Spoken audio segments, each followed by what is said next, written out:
Hi friend! Great evening na dito sa Philippines. So, we came from work. So, let me share with you our God's Word today. Yung Daily Hope ni Pastor Rick Warren. So, yung ano niya is the battle for your mind. So, sabi niya, those who are dominated by the sinful nature think about sinful things. But those who are controlled by the Holy Spirit think about things that please the Spirit, from Romans 8 verse 5. So, again, this is the battle for your mind by Pastor Rick Warren. So, there is a battle daw inside of us. Yung ating simple nature and yung new nature that comes from Christ.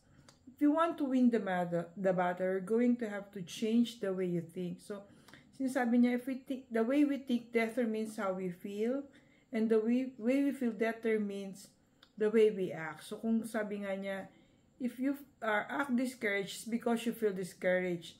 And if you feel discouraged, it's because you're thinking discouraging thoughts. Pero sabi niya, you don't have to stay that way.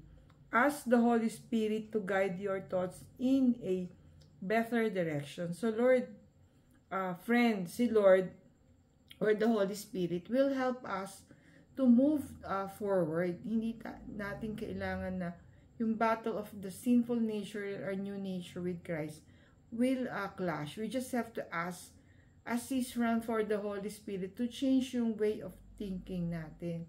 So that, kumbaga, ma-win natin yung battle of the mind. So sabi niya, if you're watching television and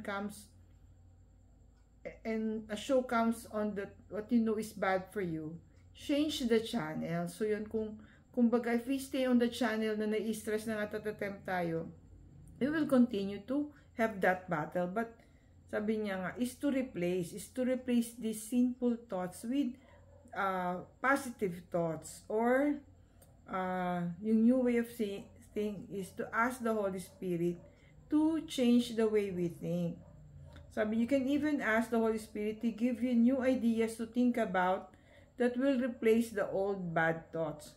You'll find that He'll answer your request. And when you start thinking about something positive instead of something negative, something good instead of something evil, the old will lose its appeal and won't have the allure anymore. So yan, friend, the Holy Spirit is the answer para sa mga negative or discouraging thoughts natin. So, let's ask His help to help us find the way towards the light, diba? So, the way you think determines the way you feel, and the way you feel determines the way you act. How are you feeling and acting today? Are there thoughts you need to change to feel and act in healthier ways? Yon. So, the principle of replacement, yun nga, says that if you want to change something to your life, you should replace it instead of resisting it. What's a negative impulse or habit that you've been resisting?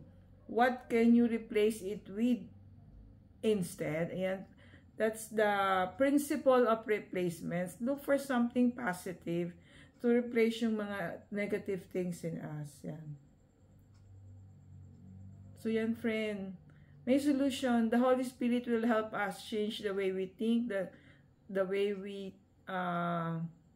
construct our thoughts. It's not hopeless. It's not, we cannot be depressed forever. There's an inspiration. There's a hope for us. Ask the Holy Spirit to help us for new ideas, new thoughts, and other things.